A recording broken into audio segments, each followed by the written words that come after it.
আমাদের চর অঞ্চলের মানুষের বুদ্ধি দেখেন, আবারও বুদ্ধি না দেখলে নয় মানুষের। দেখেন মাছ মারে কিভাবে, টেনে টেনে জাল দিয়ে মাছ মারে।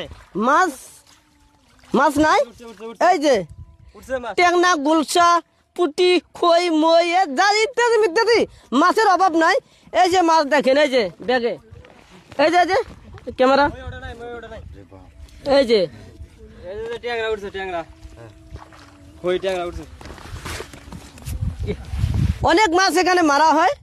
আপনারা চাইলে আমার চর অঞ্চল আসবেন, আমি এইভাবে জাল দিয়ে টেনে আমি আপনাদের মাছ খিলাবো, স্রোত নদীর মাছ খিলাবো। যে স্রোত নদীর মাছ আপনারা খান নাই, আমার সাথে যোগাযোগ করবেন, আমার বাড়ি এনে আপনাদের স্রোত নদীর মাছ খিলাবো ইনশাআল্লাহ। আসলে দেখতে পারবেন মাঠ ভরা বালু আর মাঠ ভরা স্রোত নদীর পানি, টলবলর মাছ। ধন্যবাদ।